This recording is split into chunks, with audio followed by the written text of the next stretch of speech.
안녕하세요. 백만송입니다. 지금은 절판된 책 장병두님의 맘 놓고 병 좀 고치게 해주세요. 2편입니다.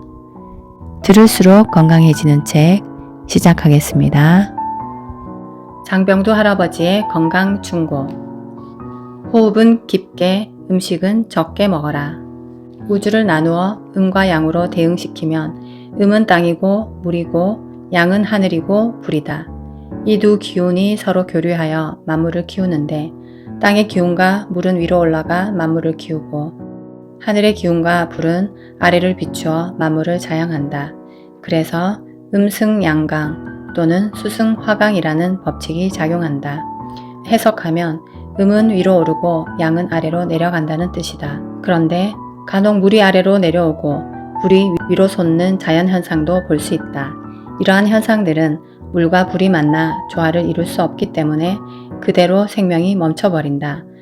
무릇 뜨거운 것은 아래로 향하고 차가운 것은 위로 향해 서로가 만나야만 그 생명은 유지되고 활동할 수 있다.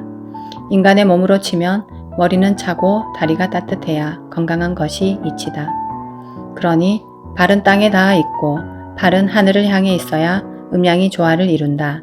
그러나 중력 때문에 팔이 위가 아닌 땅을 향하기 쉬우니 의도적으로 팔을 하늘로 들어 올리는 자세를 자주 취해주면 건강에 좋다. 할아버지의 말에 따르면 우리 조상들은 이미 그 이치를 잘 알고 있었다. 움츠려 무엇인가에 몰두하다가 뻐근하면 심호흡을 하면서 팔을 위로 뻗고 몸을 비틀잖아. 이걸 기지개라고 하지. 기지개는 기를 활짝 펴는 거야. 음양의 기운을 좋게 하려는 자연스러운 몸짓이야. 팔을 위로 뻗으면 횡격막의 긴장이 풀리면서 숨이 깊게 들어오거든. 그러면 음의 기운이 원활히 흘러. 그래서 기지개를 켤 때는 반드시 팔을 위로 향하고 다리를 아래로 곧게 뻗어야 해. 그게 바른 몸짓이야. 사람이 하는 본능적인 몸짓에는 다 자연의 이치가 숨겨져 있어. 습관적으로 손을 높이 들어 올려서 가볍게 흔들어주면 심장과 폐가 튼튼해져. 두 손을 하늘을 향해 높이 쳐들고 기뻐하는 것은 본래 사람의 완벽한 모습이야. 만세라는 건 만세 동안 잘 산다는 뜻이거든. 그러니 건강하게 살려면 손을 하늘을 향해 높이 자주 들어 올려야 해. 2002년 월드컵 때는 영업이 잘 안 되는 병원이 많았다고 한다. 우리 한국팀이 이겨서 4강에 올라감에 따라 엔도르핀이 많이 분비되어 그렇기도 하겠지만 매 경기 극적인 승리를 해낼 때마다 전 국민이 두 팔을 높이 들고 대한민국 만세를 외치니 음양의 기가 활성화되어서 건강해졌기 때문이라면 억측일까? 직업적으로 손을 들어 지휘하는 지휘자들은 대체로 건강하게 장수한다고 한다. 손을 높이 들고 무의식적으로 지휘하기 때문이다. 장수를 원하는 사람들은 자주 손을 높이 들어 만세를 외쳐야 한다. 좋은 일이 있어야만 만세 부르지 말고 일부러라도 만세를 자주 부르면 인체의 기운이 원활해져 건강이 유지되고 절로 좋은 일도 생길 것이다. 우리 조상들은 너무나 똑똑해. 자녀들이 잘못해서 벌을 줄 때 손 들고 있으라고 했어. 때리거나 욕하지 않고 두 손을 높이 들게 하여 교육하는 방법이지. 벌의 개념이면서도 그 아이의 심폐 기능을 건강하게 하니 일석이조야. 이렇게 벌을 줄 때도 몸을 살리는 이치를 적용했어. 호흡은 팔을 들어 올려 깊게 해야 건강한 반면 음식은 적게 먹어야 건강하다. 예부터 음식은 하늘과 땅이 만들어준 고귀하고 신성한 것이다. 하늘의 기운과 땅의 기운으로 만들어진 음식은 인체가 생명활동을 하는데 필수 불가결한 요소이다. 사흘 굶어 도둑질 안 할 놈 없다는 말은 그만큼 음식이 인간의 육체를 영위하는데 없어서는 안 되는 것임을 말해준다. 이렇게 음식은 중요한데 우리는 함부로 음식을 대하고 있어. 특히 현대에 들어서는 함께 나누어 먹어야 할 음식을 자기 혼자만 배부르게 먹다가 남기고 낭비하여 음식물 쓰레기가 산더미처럼 넘쳐나고 있는 실정이야. 먹는 음식이 그 사람이야. 어제 먹은 음식이 오늘의 당신이고 오늘 먹은 음식이 내일의 당신 몸을 이루는 거야. 그런데 오직 먹기 위해서 욕심 부리니 그것이 다 살로 가서 비만이 된다고. 비만 고치기는 아주 쉬워. 음식을 먹기 전에 3분간 그 음식을 쳐다보면 돼. 아무 생각 없이 그 음식을 바라보고 있으면 그 음식과 우리 몸이 서로 교감해서 이게 내 몸에 필요한지 아닌지를 알게 되거든. 3분만 참으면 돼. 그러면 과식을 피할 수 있어. 교인들이 밥상을 앞에 놓고 기도하는 것도 실은 같은 이치야. 먹는 그 순간부터 그 음식은 바로 당신이고 그게 또 우주와 하나 되는 법이니 기도를 하는 거야. 사람 외에는 많이 먹어서 병이 나는 동물이 없어. 다들 경제적으로 어렵다는데 더 적게 먹고 절약해서 건강 지키고 또 더불어 살아야 할 것 아닌가? 미국의 과학자들은 최근에 사람의 노화를 더디게 하는 방법에 대해 연구하고 있는데 그들에 따르면 사람이 늙는 원인은 음식물을 먹을 때 체내에서 형성되는 프리레디컬스라는 분자 때문이라고 한다. 소화액과 함께 생겨나는 이 분자가 세포를 파괴해 노화를 촉진시킨다는 것이다. 따라서 무드셀라라는 유전자로 이 분자를 파괴하면 노화가 늦춰진다는데 무드셀라는 성경에 969년을 살았다고 적힌 인물에서 유래된 이름이다. 동양에서는 기원전부터 음식물에 의한 독으로 사람이 죽는다는 사실을 알았다. 그리고 음식물과 직접 관계를 맺고 있는 비장과 위장이 노화와 깊이 관련되어 있다는 것도 알았다. 할아버지는 음식이 사람에게 생명을 주지만 또한 죽음으로 이끌기도 한다며 물과 배의 숙명을 비유로 들어 설명한다. 물이 배를 띄우지만 또한 물이 배를 뒤집어 수능제주요, 수능복주라는 말이 있어. 배는 물이 있어야만 그 기능을 다하지만 반대로 물 때문에 그 유명을 달리한다는 뜻이야. 자연의 이치가 그래. 이 말을 곰곰이 인체에 적용해서 생각해보면 거기에는 놀라운 지혜가 담겨 있지. 사람도 음식을 먹어 살아가지만 반대로 그 음식 때문에 죽는다는 거야. 한번 생각해봐. 오늘날 암을 비롯해 당뇨, 중풍, 그 밖에 여러 난치와 불치병들이 왜 생기는지. 음식을 잘못 먹거나 많이 먹어서 생긴다 이거야. 중병에는 1차적으로 굶어야 해. 그리고 회복기에는 소식을 해야 하고. 인간보다 열등한 야생동물도 아프면 본능적으로 아무것도 먹지 않고 몸을 웅크린 채로 땅바닥에 엎드려 있어요. 아무리 맛있는 먹이가 눈앞에 있어도 거들떠 보질 않아. 집에서 키우는 개도 마찬가지야. 이렇게 며칠을 굶고 나면 어느 틈인지도 모르게 나와서 아침에 꼬리를 흔들고 주인을 맞이하거든. 사람이 아파도 음식을 먹지 않으면 며칠 동안에 다 회복할 수 있다. 우리 몸이 아픈 경우는 대부분이 음식을 잘못 먹은 탓이다. 심하게 아플 때 밥맛이 없는 것은 음식을 먹지 말라는 몸의 신호이다. 몸에 노폐물이나 독소가 많으니 당분간 그런 노폐물과 독소가 든 음식을 끊고 몸을 조절하라는 명령이다. 그러면 몸은 자연 치유력을 발휘해서 독소를 땀이나 구토, 설사 등으로 내보낸다. 배웠다고 하는 의사들과 또 교양과 상식이 풍부한 현대인들은 먹는 것에서 벗어나질 못해. 그래서 병에서 회복하려면 단백질이 풍부한 음식을 더 먹으라고 권한단 말이야. 음식을 끊으면 병이 더 악화된다고 단순하게만 생각해요. 또 빈속에는 약을 먹으면 안 된다고 성화니까 마음 약한 환자들은 꾸역꾸역 밥을 안 먹을 수가 없어요. 곡기를 끊고 독소를 빼야 나을 병인데 계속 이것저것 먹어대니 그게 낫겠어? 밥에다 약에다 몸이 더 망가지지. 감기 걸렸을 때도 한 사흘 굶으면 낫는데 밥 먹고 약 먹으면 일주일도 넘게 간다고. 현대의학은 무조건 잘 먹으라고 하잖아. 뭘 잘 먹으라는 거야? 바로 병을 만든 그 음식을 더 많이 잘 먹으라고 해. 의사들은 인체에 대한 상식이 부족해. 그게 다 자연의 이치를 잘 몰라서 그래. 실제로 단식을 하게 되면 몸이 가벼워지고 젊어지는 것을 확실히 느낄 수 있다. 몸을 악화시켰던 병적인 조직, 예를 들면 염증이나 종양 같은 조직이 속속 파괴되어 몸 밖으로 배설되기 때문에 적당한 기간 동안의 단식은 건강세포만 살려놓고 병을 고치는 지름길이다. 또 단식 이후에 적당하고 바른 식사로서 영양분을 공급하면 몸은 새로운 세포를 만들어내며 젊어지고 다시 아름다워진다.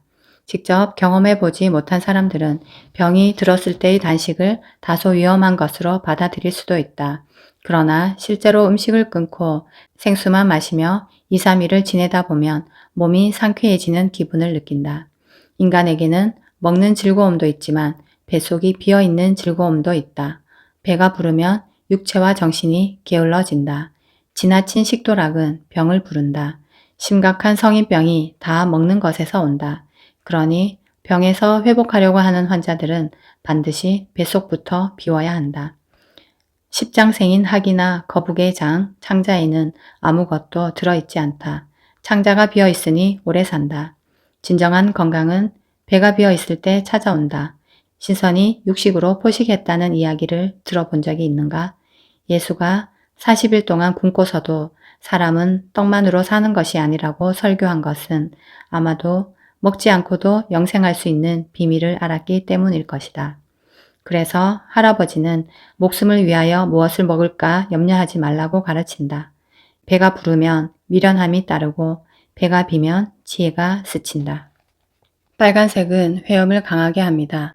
산수유, 복분자, 오미자 다 회음을 강하게 하는 정력제예요. 여성에게 좋은 석류도 회음 에너지를 강하게 하니 갱년기의 여성에게는 아주 좋은 식품입니다. 하지만 기운에 맞게 먹어야지 무조건 많이 먹으면 안 돼요. 고기도 빨간색입니다. 그래서 힘을 쓸 때는 고기를 먹어야 해요. 씨름 선수가 고기 안 먹고는 힘을 쓸 수 없어요. 그런데 머리만 쓰는 사람은 빨간 육고기를 덜 먹어야 합니다. 많이 먹으면 이것이 차올라서 가슴까지 가면 협심증이고 머리까지 올라가면 고혈압이고 거기서 터지면 중풍이 됩니다. 그러니 중풍을 다른 말로 하면 회음에 있어야 할 빨간 에너지가 머리까지 올라가는 병증입니다. 빨간색 과잉입니다. 이럴 때는 빨간색과 상극인 초록색을 써서 빨간 기운을 가라앉히면 혈압이 안정됩니다. 주황색 음식으로는 늙은 호박이 있어요. 단정과 자궁을 좋게 해줍니다. 그래서 우리 선조들은 아이를 낳고 나면 이 늙은 호박을 달여 먹였지요. 우리 선조들은 이미 색깔이 가지고 있는 기운을 인체에 다 적용한 것입니다. 감 역시 주황색입니다. 주황색이 단전에 힘을 주니까 감을 먹으면 단전이 튼튼해져요. 그래서 감이 설사를 예방하는 거야. 감 꼭지에는 그 기운이 몰려 있는데 꼭지 5개를 물에 달여 먹으면 설사가 멈춥니다. 감잎차도 단전에 힘을 주고 몸을 보호합니다. 그런데 감하고 꽃게하고는 함께 먹으면 좋지 않아요. 감이 가지고 있는 단전의 힘을 꽃게 다리가 다 잘라내니까 그래요. 오렌지나 귤, 당근도 몸을 튼튼하게 하는 과일과 채소입니다. 근데 당근을 먹을 때는 오이를 같이 먹지 않아야 해요. 당근은 더운 기운을 가지고 있고 오이는 찬 기운을 가지고 있기 때문에 서로 상극이 되니까 함께 먹는 것은 효과가 없어요. 황토색이나 노란색 음식은 비위를 튼튼하게 합니다. 기장살, 좁쌀 이런 것들이 체지방을 분해해서 몸에 살을 덜 찌게 합니다. 노란색 과일로는 망고가 있는데 체에서 토하고 음식이 잘 안 들어갈 때 주스를 만들어 따뜻하게 덮여서 먹으면 기운이 나고 체기가 뚫어지면서 토하는 것이 멈춥니다. 또 노란색에 달걀 노른자를 태워 기름을 내어 치질이 있는 곳에 바르면 좋아요. 그 이유는 노란색이 비위장의 색이고 이 비위장은 입술을 다스리는데 이 입술과 같은 구조를 가진 곳이 항문이기에 항문의 치질을 노란 달걀 노른자가 치료할 수 있다는 것이지요. 다학해보면 이유를 알 수 있습니다. 또 치질을 단번에 치료하는 것이 있는데 집 없는 달팽이를 서너 개 구워 먹으면 즉효가 있어요. 달팽이가 들어갔다가 나왔다가 하는 것이 항문의 기능이 똥을 내보내려고 항문을 열었다가 오므리고 하는 것과 같거든. 그래 집 없는 달팽이를 구워 먹거나 쪄먹거나 하면 치질이 나아요. 호박죽도 노란색이지 체했을 때 공복에 따뜻하게 먹으면 체기가 내려가고 속이 든든해집니다. 아침에 밥을 안 먹는 아이들에게 이렇게 호박죽을 해서 먹이면 좋아요. 남편도 이렇게 호박죽 한 그릇 먹고 출근해야 뱃속이 든든해서 일도 잘하고 위장병도 고쳐집니다. 카레도 노란색이니까 소화를 돕지요. 인도 사람들이 카레를 주로 먹는데 이 사람들에게는 위장병이 적고 위암도 별로 없다잖아. 그렇다고 노란색이 무조건 좋은 것은 아니거든. 지혜를 발휘해야지. 체기가 있고 소화력이 약한 사람에게 바나나는 해롭습니다. 카레도 냉화가 함께 있으니 채기가 있을 때는 좋지 않아요. 그럴 때는 레몬이나 파인애플 같이 시고 단 과일이 좋아요. 반면에 소화가 잘 되는 사람에게는 바나나가 좋아요. 허기를 면해주니까 그래요.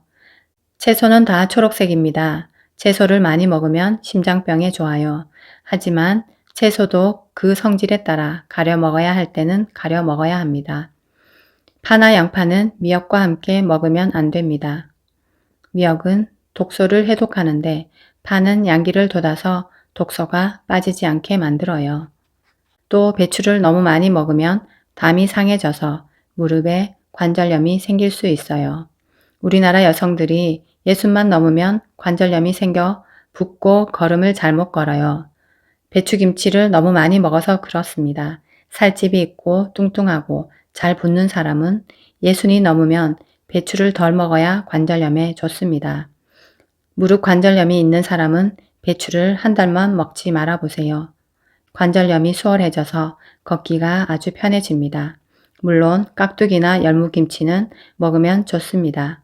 가을 무는 동삼과 같으니까. 머위는 혈액순환을 잘 시켜 신경통에 좋습니다. 냉이는 봄의 초록 기운을 가지고 대지 위로 올라와서 넓게 퍼지기 때문에 혈관을 확장시켜 순환을 원활하게 합니다. 근데 파란색은 음식이 별로 없어. 그러니 푸른 하늘을 보며 항상 감사하는 마음을 가지면 됩니다. 남색은 바다의 색깔이기에 바다에서 나는 해조류를 먹으면 스트레스를 다스릴 수 있어요. 바다란 넓고 깊기 때문에 우리 마음도 넓고 깊게 해줍니다. 그래 마음이 옹졸해지면 바닷가에 서서 수평선을 바라보면서 드넓은 바다의 숨결을 깊이 호흡하면 좋습니다. 보라색 음식으로 쉽게 대할 수 있는 것이 바로 가지입니다. 가지를 자주 먹으면 현기증과 중풍을 예방할 수 있어요. 하지만 몸이 냉하거나 저혈압인 사람은 덜 먹어야 합니다. 동상에 걸렸을 때는 가지나무를 뿌리까지 삶아서 그 뜨거운 물에 담그고 있으면 냉기가 빠집니다. 양배추에도 보라색이 있고 고구마에도 보라색이 있습니다. 포도도 보라색 과일입니다. 보라색은 뇌 부위에 영향을 주는 색깔이니까 이런 것들이 뇌질환, 중풍 등에 효과가 좋아요. 머리카락을 윤이 나고 빠지지 않게 하는 창포도 보라색입니다. 창포물로 머리를 감으면 창포의 보라색 기운이 머리 부위에 기운을 주어 머리카락도 건강하게 하는 거예요. 그런데 창포는 머리카락을 새로 나게도 하지만 수명을 늘리는데 또 최고의 명약이요. 지혜로운 사람은 벌써 창포가 장수약이라는 것을 눈치챘을 겁니다. 머리가 새로 난다는 것은 젊어진다는 것이고 젊어진다는 것은 오래 산다는 뜻이잖아요. 그 중에서도 9마디가 있는 창포를 찾아서 온도와 습도가 일정한 방 안에서 100일 동안 말리고 가루로 빻아 하루 3번씩 먹으면 눈과 귀가 밝아지고 수명이 연장됩니다. 이거는 신선들이 먹었던 음식이에요. 하지만 몸이 비대한 사람이 먹으면 살이 더 찌니까 조심해야 해요. 사람은 먹어야 사는 법이니 먹을 것을 조심해야 해요. 그러니 원래부터 독이 있는 것이나 때에 따라서 독이 되는 것들을 가려서 먹어야지. 이것을 모르면 내장이 상하고 큰 병에 걸립니다. 만약에 뭘 먹거나 마신 뒤에 갑자기 기분이 나빠지거나 가슴이 막히고 속이 메스꺼워지면 급히 고삼의 즙을 달여 마셔서 먹은 것을 토해내야 해요. 고삼은 아주 써서 이 즙을 먹으면 반드시 토가 나와. 증상이 가벼우면 식초와 생수를 반씩 섞어 마시거나 술을 따뜻하게 데워 마셔도 됩니다. 야채를 먹고 중독되었을 때는 해독을 하는 감초를 진하게 달여서 마시거나 칡뿌리즙을 마시면 편해집니다. 야채 중에서는 오이를 너무 많이 먹으면 배가 빵빵해지거든. 그건 시간을 두고 소금을 반 숟가락씩 먹으면 금방 가라앉습니다. 소금에 절이는 기능이 있기에 부피가 확 줄어들어서 효과가 있지. 표고버섯을 먹고 중독되었을 때는 지장수를 만들어 마시면 좋고 여러 가지 고기를 섞어 먹고 체했을 때는 돼지뼈를 불태워서 빻은 가루를 물에 타서 먹거나 아니면 날부추를 즙내서 한 숟가락 먹으면 좋아. 소고기나 양고기를 먹고 체했을 때는 감초를 즙을 내어 마시면 좋고, 생선을 먹고 체했거나 소화가 안 될 때에는 귤껍질인 진피를 가루내어 마시고, 오리알을 먹고 체했을 때는 찹쌀을 삶은 물이 효과가 있고, 달걀을 먹고 체했을 때는 소주를 마시거나 식초와 생수를 섞어 마시면 쑥 내려갑니다. 어떤 음식을 먹었든 먹고 체한 그 음식을 태워서 먹으면 체가 내려갑니다. 술이 안 깰 때는 콩즙이나 칡즙 또는 오디나 귤껍질즙이 효과가 있어요. 또 술을 먹고 체했을 때는 삭힌 홍어가 체기를 내려줍니다. 그래서 술안주로 홍어를 먹으면 체하지 않아요. 할아버지는 먹어야 할 것과 피해야 할 것, 또 함께 먹으면 안 되는 것들은 반드시 구별해서 먹으라고 말한다. 뷔페식 식단이 눈으로 볼 때는 좋아 보여도 먹고 나면 속이 불편한 이유가 한꺼번에 여러 가지를 먹었기 때문이다. 할아버지의 음식 충고를 더 들어보자. 과일은 밤에 먹으면 해롭고 공복에 먹어야 좋다. 바나나, 고등어, 오징어는 체가 있는 사람에게 해롭다. 우리는 중풍에는 좋지만 너무 많이 먹으면 오히려 해롭다. 소고기와 돼지고기를 섞어서 먹으면 심장에 좋지 않다. 고구마는 위가 강한 사람에게는 좋지만 위가 약한 사람에게는 좋지 않다. 달래는 간장에 넣어 먹는 것이 좋은데 식초가 같이 들어가면 몸에 해롭다. 은행을 너무 많이 먹으면 신장에 해롭다. 한약을 먹을 때 녹두를 먹으면 약효가 떨어진다. 우럭은 맑은 날에 먹으면 몸에 좋지만 비 오는 날에는 피하는 게 좋다. 염증이 생길 때 생선이나 생고기, 육회는 피하는 게 좋다. 소뼈를 고을 때 인삼이나 노경을 같이 넣어서 먹으면 고혈압이 될 수 있다. 토끼고기는 열을 내리지만 생강과 함께 먹으면 좋지 않다. 소고기를 밤과 함께 먹으면 좋지 않다. 대신 대추를 몇 개 넣으면 고기의 나쁜 피를 없애준다. 양고기를 생선이나 생선회와 함께 먹으면 좋지 않다. 소간을 메기와 함께 먹으면 중풍을 일으킬 수 있으니 반드시 피해야 한다. 닭고기를 생선과 함께 먹으면 좋지 않다. 뱃속이 뭉쳐 응어리가 생길 수 있다. 메추리 고기와 돼지고기를 함께 먹으면 안 된다. 얼굴에 검은 반점이 생긴다. 닭은 메밀국수와 함께 먹으면 안 된다. 기생충이 생긴다. 닭고기와 토끼고기를 함께 먹으면 안 된다. 설사가 날 수 있다.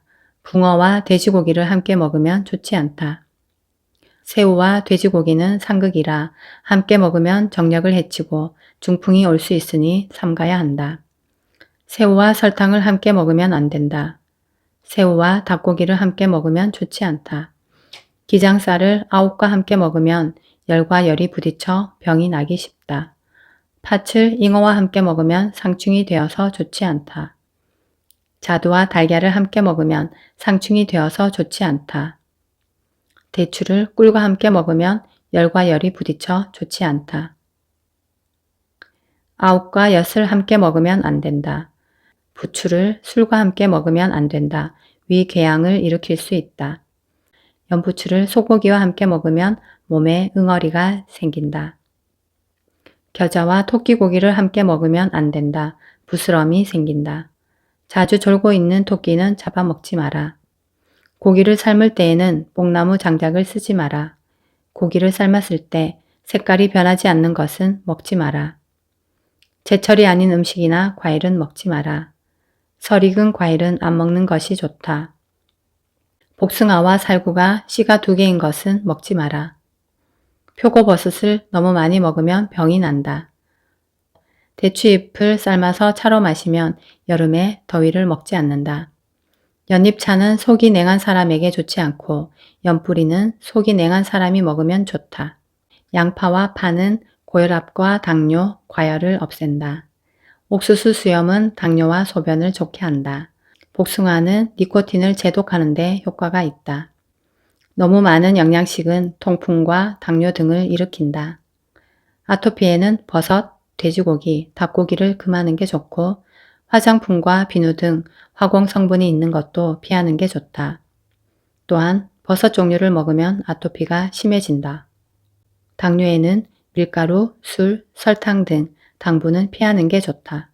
밀가루, 술, 설탕은 당뇨의 거름이 된다. 입 주위에 나는 부스럼에는 꿀을 바르면 좋다. 머리에 대나 돌로 만든 참 베개를 베면 구안 와사가 오기 쉽다. 무엇을 먹었든 식중독에 걸렸을 때는 참기름 한 숟가락을 먹으면 좋다. 귀와 손을 자극하고 발바닥을 때리면 건강이 좋아진다. 민간요법으로 전해 내려오는 치료법 중에 귓볼을 3번 잡아당겨 두통을 가라앉게 하는 방법이나 어린아이가 경기를 일으킬 때 귓볼을 세게 만져주거나 혹은 피를 내주는 방법, 그리고 뇌졸중 등으로 갑자기 기절했을 때 귓볼 뒷부분에 실핏줄이 엉켜있는 곳에서 피를 빼내는 방법 등은 모두 귀를 이용한 옛사람의 응급처방이었다. 실제로 귀를 있는 그대로 관찰해보면 놀랍게도 생명의 모습을 발견할 수 있다. 사람이든 동물이든 일단 정자와 난자가 만나서 수정이 되면 암컷의 자궁 속에 정착하여 커가는데 그때의 모습이 바로 귀와 꼭 닮았다. 아이가 엄마 뱃속에 웅크리고 있는 모습을 상상해보자. 아이의 머리는 아래를 향해야 하므로 귓볼이 제일 아래에 있고 척추에 해당하는 것이 귓바퀴 부분이며 얼굴 쪽으로 돌아 나오는 귀 부위에 하복부와 양다리가 있고 귓구멍 부위는 가슴과 배 부분에 상응한다. 우리 선조들은 정말 지혜로웠어. 아니, 해안이 있는 민족이지. 병을 예방하고 치료하기 위해 몸의 일부분을 이용했어. 그것이 바로 귀야. 이 귀의 모습을 단순화하면 그것은 정자의 모습이고 또 올챙이의 모습과도 비슷해. 모든 자연의 생명이 시작되는 모습이야. 그래서 옛 임금의 왕관에는 생명의 모습을 상징하는 귀의 모양과 비슷한 고곡이라 불리는 옥석을 매달았어. 백제의 무령왕릉에서 출토된 고곡은 아마도 임금이란 만백성의 생명을 먹이고 입혀서 편안하게 하는 책임을 진 존재라는 것을 상징하는 걸 거야.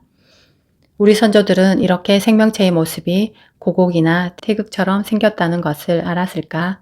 고곡뿐만 아니라 우리나라의 상징인 태극기도 이런 모습이야.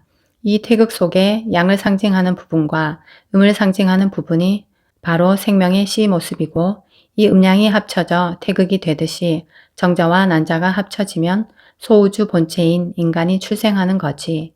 이런 생명의 문양을 국가로 쓰는 나라는 우리밖에 없어. 이게 다 선조들의 지혜야. 누구나 젖을 떼고 밥을 먹을 때면 아장아장 걷는데 그때 할머니나 어머니가 아이들에게 시켰던 게 바로 곤지곤지 잼잼 놀이야. 손가락으로 손바닥의 가운데를 찌르는 놀이인데 거기는 오장이 들어있는 배거든.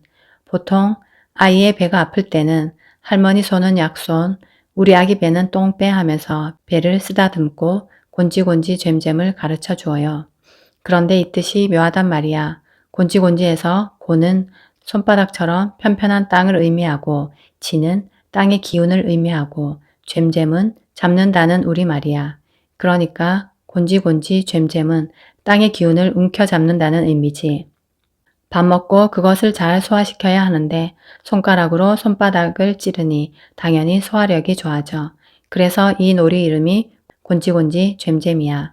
또 도리도리 짝짝꿍이란 놀이도 있는데 곤지곤지 잼잼을 많이 하면 속이 편해져 오래 살 수 있으므로 그것이 도의 이치라고 하여 도리도리라고 했고 이것을 깨달았으니 이 안이 기쁘겠는가 하며 박수를 치니 짝짝꿍이지.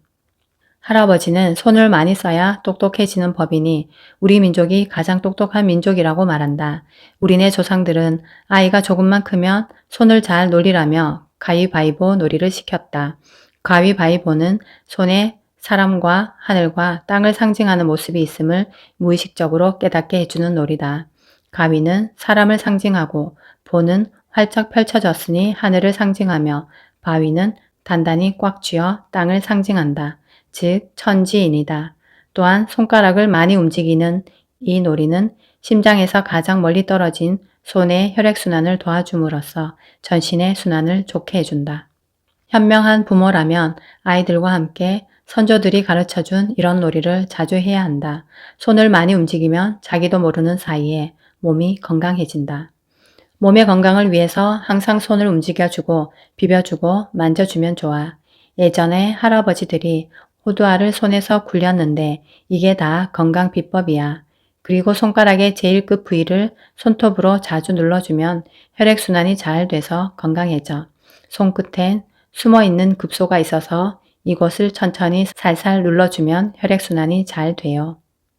귀와 손을 문질러주면 건강하듯이 발을 주무르고 만져주어도 건강해진다. 발 닦고 잠이나 자라는 말은 발과 건강이 그만큼 연결되어 있다는 사실을 시사한다. 사람이 병들기 전에는 반드시 발이 먼저 묵직해지고 아프다. 그래서 우리네 어머니들은 며느리에게 병든 남편 살리려거든 버선 속에 날콩을 넣고 심리를 걷게 하라는 민간요법을 전해주었다. 버선 속에 날콩이 무슨 약효가 있어서가 아니라 심리를 걸으면서 발을 지압하면 웬만한 병은 나을 수 있기에 생긴 말이다. 감기든 체증이든 요통이든 간에 병이 났을 때는 발가락을 주무르면 좋아져. 발가락을 오므리면 접히는 마디들이 있어. 그 마디마디를 조금 세게 누르면 그 어딘가가 정말 아픈 데가 있어. 그런 곳을 찾아서 한 5분 눌러주고 주물러주면 아픈 증상이 싹 가시지. 우리 조상들은 발의 중요성을 이미 알고 있었어. 그래서 발에 자극을 주기 위해 집신을 만들어 신었는데 집신은 면이 울퉁불퉁해서 걸으면서 지압이 되는 거야. 그리고 널찍하니 발가락들이 자유롭게 벌어지니까 혈액순환도 잘 되지. 일본 놈들이 신는 평평한 게다와는 달라. 또 지프로 달걀을 싸면 달걀이 골지 않고 장을 담그면 발효가 잘 돼. 그러니 이것으로 감싼 발은 얼마나 편하겠어. 마음이 병을 만들고 치료한다. 몸을 국가에 비유할 때 임금에 해당하는 심장은 피의 흐름과 함께 마음의 작용도 담당한다. 실제로 몸의 병은 대부분 마음으로부터 오는데 할아버지는 오늘날의 병들 중에서 약 85% 이상이 마음에서 비롯된다고 말한다. 마음은 힘의 원천이야. 사람은 마음먹기에 따라서 자기가 원하는 것들을 창조해. 마음에 따라서 몸도 달라져. 감기에 걸릴 것 같은 상황에서도 이까짓 감기쯤이야 하면 감기가 쑥 물러가. 그러나 몸을 움츠리고 감기에 걸릴 것 같다고 생각하면 자기도 모르게 콧물이 나고 머리가 아프고 몸이 쑤시면서 감기에 걸린단 말이야. 마음이 병을 만드는 거야. 사람은 새끼 밥을 먹어야 살듯이 하루에도 여러 번 마음을 잘 먹어야 건강할 수 있어. 마음 먹는다고 하잖아. 밥을 입으로 꼭꼭 씹어 먹듯이 마음도 꼭꼭 씹어 먹어야 해. 밥을 먹지 않으면 영양 결핍이 생기듯이 마음을 먹지 않으면 의식 결핍이 생겨서 밥만 축내는 밥통 같은 놈이 돼. 인간의 머릿속 한가운데에는 자처럼 생긴 송가체라는 것이 있는데 바로 이것이 마음을 먹는 중요한 기관이다. 예전에는 마음을 중요하게 생각하지 않았기 때문에 송가체를 퇴화하여 쓸모없어진 기관으로 인식했다. 그러나 명상, 요가, 기공, 특히 정신적인 측면이 강조되는 수련이나 종교에서는 이것이 제3의 눈과 연관이 있다고 믿어왔다. 최근에 송가체가 뇌 호르몬인 멜라토닌과 세로토닌의 분비를 좌우하는 중요한 기관임이 밝혀졌다. 즉 어떤 마음이 동하면 이 송가체가 작용하여 그 영향을 간뇌에 전달하고 간뇌는 자율신경과 시상하부의 뇌하수체 호르몬에 작용해 온몸에 영향을 미친다. 따라서 마음을 어떻게 가지느냐가 몸의 온 기능을 조절하는 바이메탈이 된다. 마음 한번 잘 가지면 온몸이 밝아지지만 부정적인 마음을 가지면 온몸이 어두워지는 이유가 여기에 있다.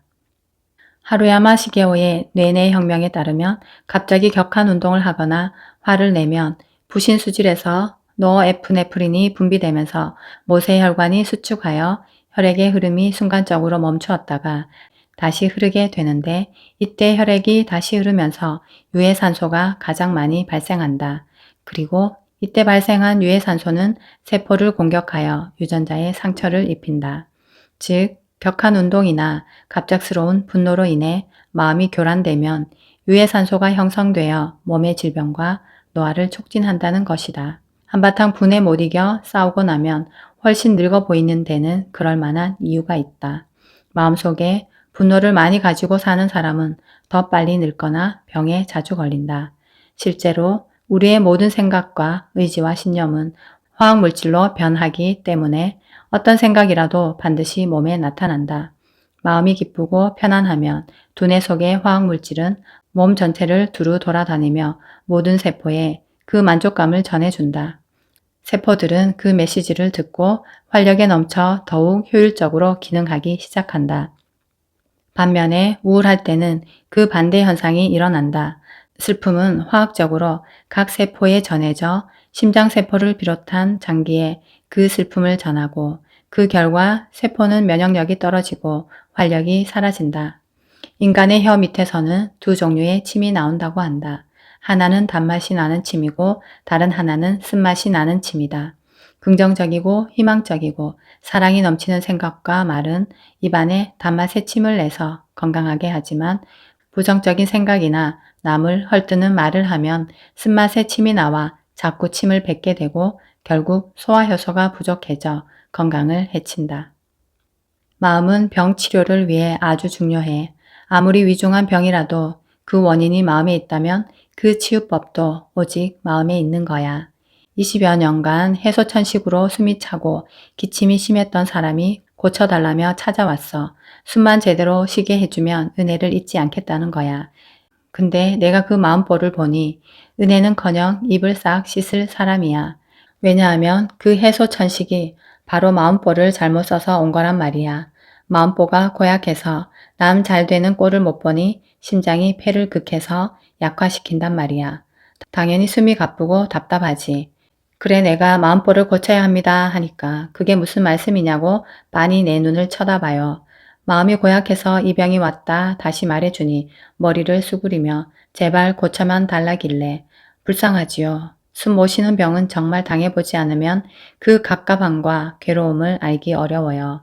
내가 심장에 화를 끄는 식약을 쓰고 호흡을 깊이 도와주는 처방을 내리면서 이 약을 먹을 동안만은 제발 화내지 말라고 했어.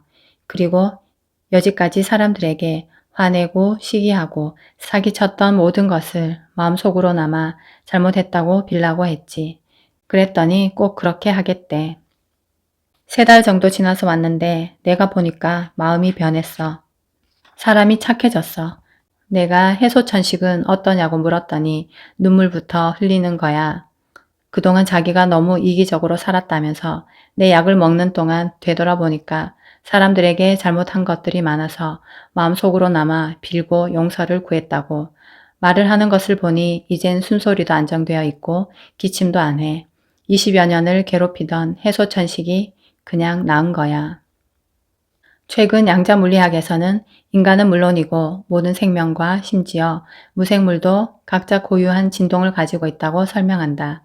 그러한 진동들은 서로 밀고 당기는 작용을 하는데 마치 태양계의 여러 행성들이 저마다의 중력으로 서로를 끌어당기며 일정한 궤도로 돌아가는 이치와 같다. 마음은 몸에 변화를 일으키고 그것은 다시 새로운 진동을 만들어낸다. 그렇다면 어떤 마음이 질병 치유에 좋은 진동을 일으킬까? 사실 묻지 않아도 이미 다들 아는 대답이다. 긍정적인 마음, 감사하는 마음, 사랑하는 마음밖에 없다. 생명을 유지하기 위해 하루 3끼 밥을 먹고 물을 마시고 반찬을 먹듯이 정신적으로도 건강, 감사, 사랑, 고마움, 행복 등등의 마음을 꼭꼭 씹어 먹어 뇌의 송가채로 보내면 몸은 자연히 건강해진다. 등산과 조깅을 하고 찜질방, 사우나, 헬스클럽에 다니며 열심히 땀을 빼도 마음 한번 잘못 쓰면 병이 들어. 아무리 달리기가 좋다고 해도 마음속에 미움과 증오를 가득 담고 달린다면 과연 건강해질까? 마음속이 근심과 걱정으로 가득하면 뭘 먹는다고 건강해질까? 건강하고 멀쩡하던 사람이 갑자기 암에 걸렸니, 중풍으로 쓰러졌니 하는 이야기는 모두 마음을 잘못 먹어서 생기는 거야. 속을 털어버리라고 하잖아. 그게 바로 건강하게 살라는 말이야. 허주는 동의보감에서 마음이 산란하면 병이 생기고 마음이 안정되면 있던 병도 저절로 치유된다고 했다. 병원에 가기 전에 어떤 마음을 먹었기에 내가 이렇게 아픈가를 먼저 생각하고 그 원인을 찾아 자신의 불편한 마음을 안정시키면 병은 스스로 치유된다.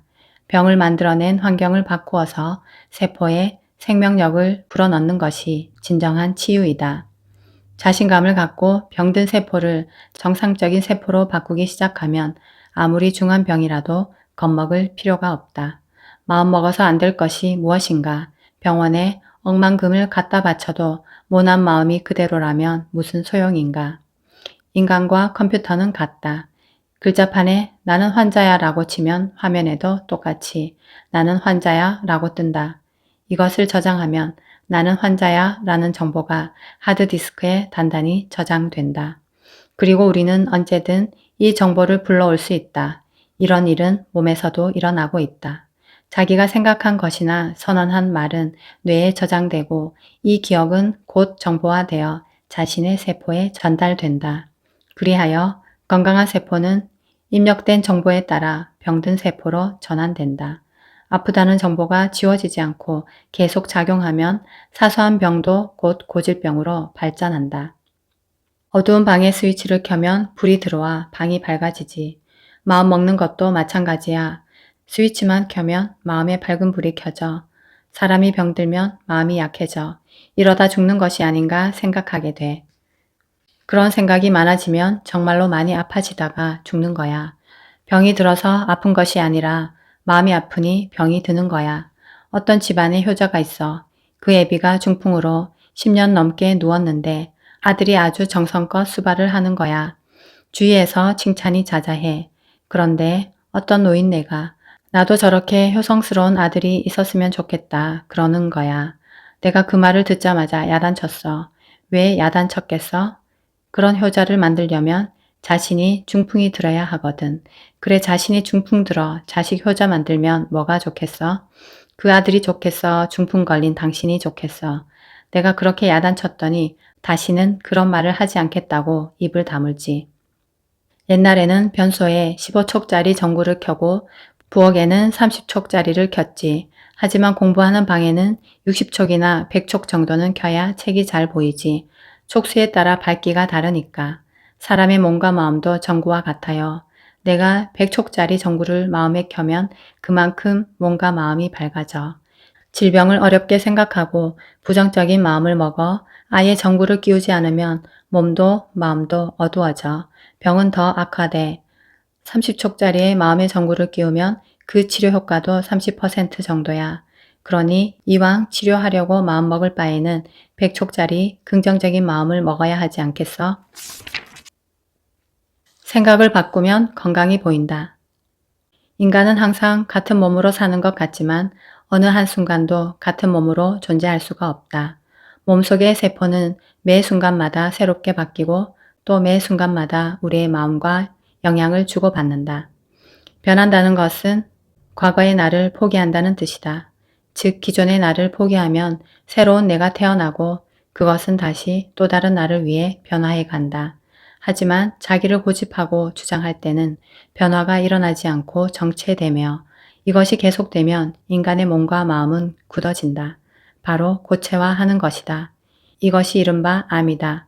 변화하지 않는 것은 새로운 존재로 거듭나지 못해 죽음의 길로 간다. 인간이란 이렇게 아이러니 속에 존재한다. 죽으면 살 것이고 죽지 않으려 하면 죽는 원리. 이것이 바로 영원한 생명의 원리이다. 할아버지는 먼저 자신을 바꾸어야 하는데 고집을 부리기 때문에 병이 낫지 않는다고 설명한다. 아픈 사람은 깊이 생각해 보아야 해. 자신이 포기하지 못하고 고집하는 것이 무엇인지, 내가 무엇에 질질 끌려가는지, 용서하지 못하고 가슴에 담고 계속 저주하는 것이 무엇인지 그것부터 알아내야 해. 아니 땐 굴뚝에 연기가 나겠어? 병이 들었다면 다 이유가 있어. 무조건 의사에게 매달려 병이 고쳐지기를 바란다면 그 병이 낫겠어? 한 번은 간경화에 걸린 목사가 왔어. 내가 보니까 분노와 절망이 간에 가득 찼어. 무슨 일이 있었냐고 물어도 말을 안 해. 그것이 병의 원인이니 모르면 병도 못 고친다고 했더니 자기 딸 얘기를 털어놓더라고. 애지중지하며 훌륭하게 길러보려고 했는데 사고만 치던 딸이 결국 누구 핏줄인지도 모르는 애를 낳아가지고 들어왔다는 거야. 아비로서 그 딸을 이해하고 받아줄 수 있겠어? 아무리 성직자라 하더라도 화가 났겠지. 그러나 고아도 입양하여 자녀를 삼는 마당에 이미 벌어진 일이니 받아들이고 키웠어야 하는데 그리 못하고 내쫓고 말았대. 목사도 인간이니까 그랬겠지. 그 후로는 딸만 생각하면 화가 나고 절망감에 빠져 마음이 괴롭다는 거야. 그러니 몸이니 마음이니 어디 편했겠어? 결국 몇 해가 지나면서 소화가 안 되고 답답해 병원에 가니 간경화라는 진단이 나왔대요. 의사가 6달밖에 살 수 없다고 하기에 나를 찾아왔다는 거야. 내가 무슨 말을 하겠어? 다 자기가 만들어낸 병인걸. 그래, 딸을 용서하고 받아들이라는 충고밖에 할 게 없어. 그 목사도 그러겠다고 약속하고 약을 받아갔는데 나중에 소식을 들어보니까 결국 못 낳고 죽었다고 해. 비록 손녀딸을 받아들이고 부녀지간에 화해했어도 온통 딸에 대한 분노에 매달려 몇 해를 살아온 성직자는 결국 스스로 만든 암으로 세상을 떠났다. 좀 더 일찍 용서했더라면, 아니 성직자답게 오히려 생명의 탄생을 축복해 주었더라면 어땠을까? 인간은 누구나 변화해야 한다. 자기를 포기해야 한다. 새롭게 태어나고자 한다면 기존의 자기를 감싸고 있던 과거의 알껍데기를 깨야 한다. 알 속에 갇혀서 자기 주장만 되풀이하고 변화를 두려워하여 자신 속에 안주하는 것은 병을 부르는 삶이다. 의사는 환자 내면의 상처까지 알기 어렵다. 그래서 중병을 잘 못 고친다. 병은 자신이 만들었으니 자신이 고쳐야 한다. 바로 지금까지 살아왔던 과거의 나를 버리고 포기하고 새로운 나를 만들면 내 몸도 다시 건강해진다. 달걀은 제 틀을 깨뜨려야 병아리가 되고 다시 형태를 바꾸어야 어미닭이 된다. 인간의 몸도 변화를 두려워하지 않고 자기를 고집하지 않으면 새롭고 건강한 몸으로 순간순간 다시 태어날 수 있다. 병을 고치는 것이 아니라 병든 내가 없어지고 건강한 내가 다시 태어나는 것이다. 할아버지는 그 마음을 들여다보고 그 상처를 어루만질 수 있는 의원이 진정한 의사라고 말한다. 사람의 병은 마음에서 오니 아픈 곳을 고쳐주기 전에 마음에 무슨 상처가 있는지를 먼저 알아내야 해. 아무리 아픈 곳을 고쳐놓아도 그 마음이 고쳐지지 않으면 재발하거나 더 악화돼. 음양오행의 이치가 그렇잖아요. 마음의 병을 고쳐야 훌륭한 의사지. 대부분의 사람들은 강물이 계속 새로운 물로 변화하는 것은 쉽게 알지만 자신의 육체 속에서도 생명이 강처럼 흐르고 있다는 것은 알아차리지 못한다. 주의 깊게 생각해보면 우리의 몸도 흐르는 강물과 같아서 멈추지 않는 생명력이 그처럼 흘러 들어오고 있다. 인간의 몸은 점점 낡아가고 퇴화하는 존재가 아니라 매 순간마다 끊임없이 새로운 생명이 계속 생성되는 존재인 것이다. 우리는 언제부터인가 인체를 기계와 똑같이 보는 관점에 세뇌당해 있다. 몸이 기계처럼 시간이 지나면 녹슬고 망가진다고 생각한다. 하지만 세포는 일정한 주기를 가지고 자기를 복제하여 노쇠한 구성물들을 파괴하고 새 것으로 대체한다.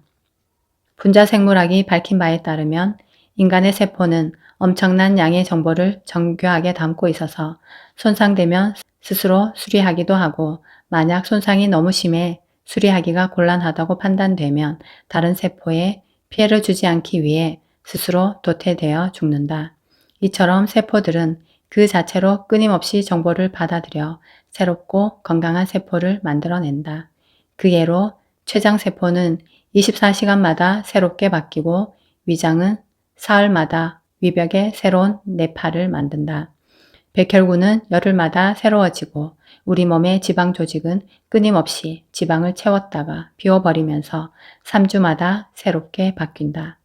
뇌의 단백질은 한 달마다 98%가 교체된다. 피부는 5주마다 새로운 세포로 바뀐다. 머리뼈는 외형상 매우 단단하고 딱딱하지만 석 달이 지나면 완전히 새로워진다. 인간은 겉으로는 똑같아 보이지만 매 순간 벽돌이 새 것으로 교체되는 건물과도 같다. 해마다 몸 전체 원자수의 98%가 교체된다. 이것이 생명의 위대한 법칙이다. 겸손하고 화내지 말고 봉사하며 살아야 건강하다. 할아버지는 황금만능주의에 빠진 요새 사람들에게 경고를 던진다. 부정과 부패로 사회의 지탄을 받자 그것을 모면하려고 수천억의 재산을 사회에 환원하는 일부 기업인들의 행위에 대해서도 달가워하지 않는다. 나쁜 짓을 해서 돈을 버는 것은 개같이 버는 것이 아니야. 돈이란 귀한 일, 천한 일 가리지 않고 개미처럼 열심히 일해서 벌고 정승처럼 귀하게 써야지.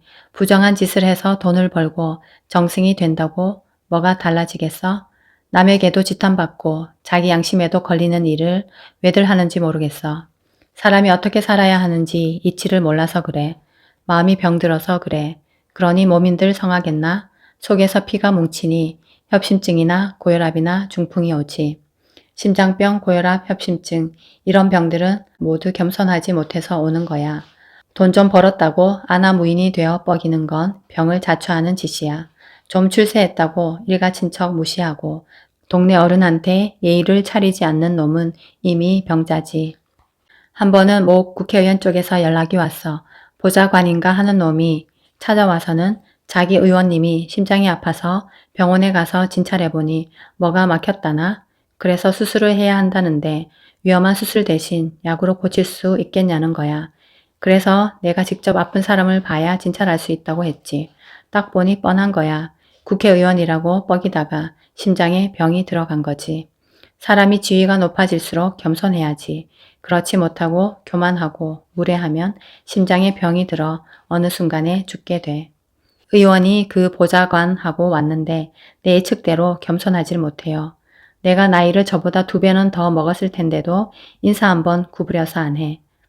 자격증도 없는 돌팔이라고 생각해서겠지. 그런데 그런 사고방식이 틀린 거야.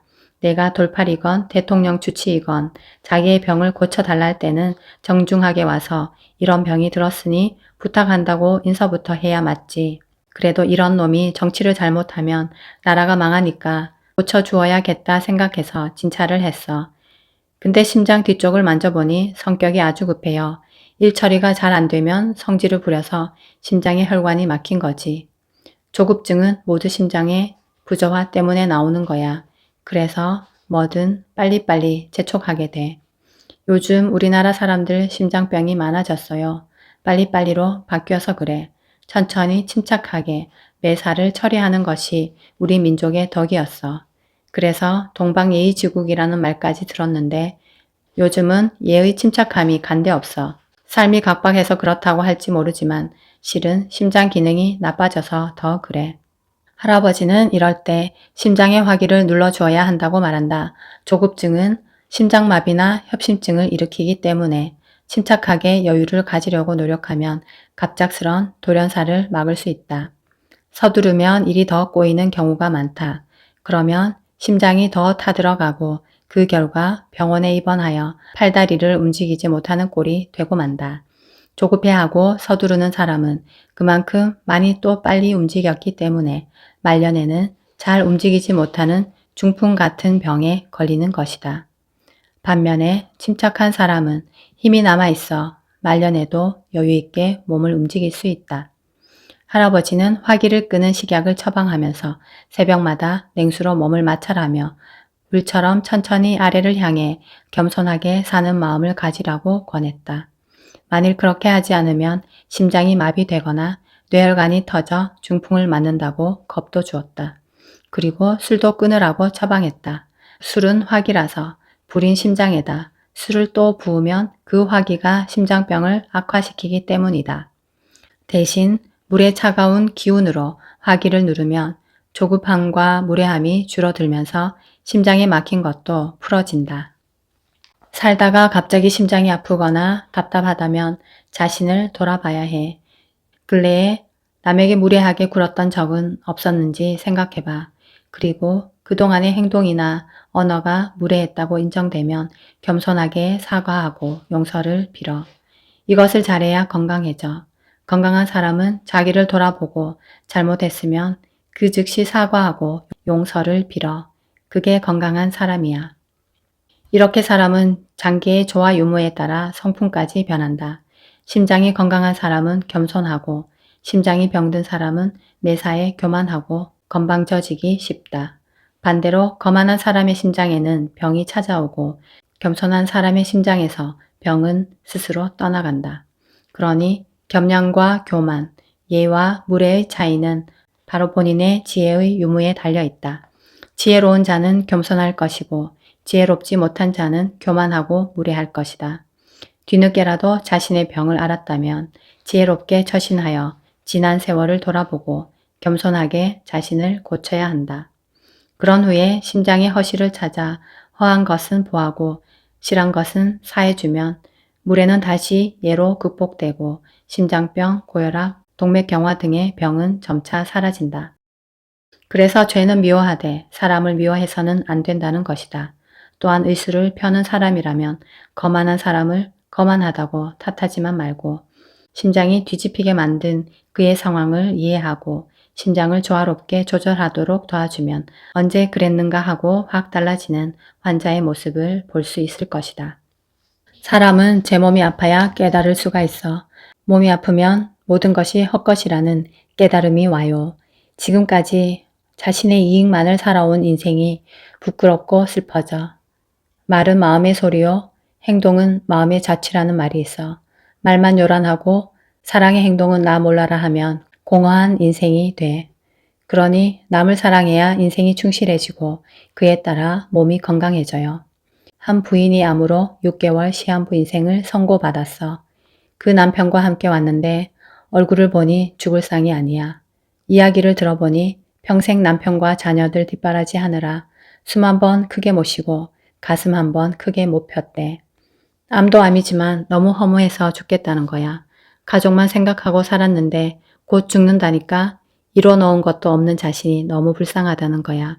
그래 내가 지금이라도 늦지 않았으니 남을 위해 봉사하면서 살아보라고 충고하면서 식약을 처방해 주었어. 6개월 후에 나에게 다시 왔는데 내가 진찰해 보니까 암이 없어진 거야. 어떻게 된 거냐고 했더니 내 충고대로 남은 6개월이라도 남을 위해 봉사하다가 즐겁게 죽음을 맞이하자 결심하고 정신지체아들이 생활하는 공동체에 찾아갔대. 거기서 그 애들의 어머니가 되어서 자기 자녀를 돌보던 때처럼 사랑을 쏟았대요. 일이 너무 많다 보니 밤만 되면 피곤해 지쳐 골아 떨어지고 새벽에도 잠만 깨면 다시 봉사를 나갔으니 자신의 병을 걱정할 틈이 있어. 이렇게 몇 개월이 흘렀는데 웬일인지 아프지도 않고 힘들지도 않고 밥맛도 아주 좋은 거라. 그래서 검사를 해보니 암세포가 깨끗하게 사라지고 없어요. 의사가 깜짝 놀라 어찌 된 영문이냐고 묻더라는 거야. 그 부인이 뭐라고 대답했겠어? 그냥 하나님이 살려주었다고 둘러대고 말았지. 모든 생각에는 에너지가 있고 이 에너지는 주파수를 갖는다. 또한 이 생각이 믿음으로 실천될 때 그것은 더 증폭되어 우리 몸속의 모든 세포들과 공명한다. 아무리 중한 병이라도 사랑을 실천하면 우리의 세포는 완벽하고 건강한 세포로 다시 태어난다. 사랑은 지금까지 혈액 속에 독소를 만들고 있던 나쁜 마음을 제거하고 독소를 소멸시켜 병을 낫게 한다. 이 부인의 경우처럼 자신을 잊고 남을 위해 봉사하는 마음이 정보화되면 몸의 모든 세포가 긍정적이고 활기찬 세포로 변화한다. 이왕 죽을 바에는 병원에서 낑낑대다가 죽는 것보다 남은 기간 동안 즐겁게 사랑으로 봉사나 실컷 하다가 죽음을 맞겠다던 그 마음이 그녀를 다시 태어나게 만든 것이다. 몸을 물질적 존재로만 보는 의사들은 이런 사실에 대해 의학적으로 말도 안 된다고 고개를 저을 것이다.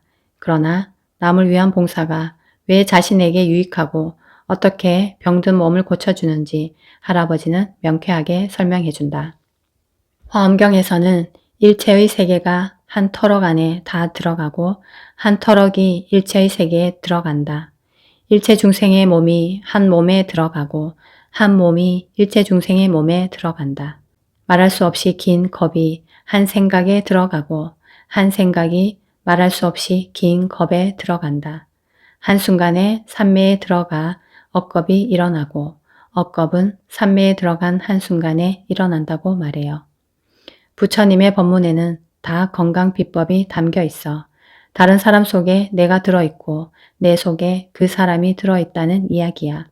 그래서 비록 몸은 아프더라도 남을 위해 봉사하면 그게 자신에게 봉사하는 거야. 병이 없어지고 건강한 몸이 된다 이거야.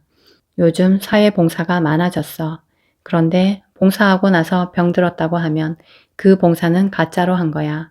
왜 정치인들이 하는 쇼처럼 남에게 보이기 위해서 한 것이니까 자신을 속인 거지.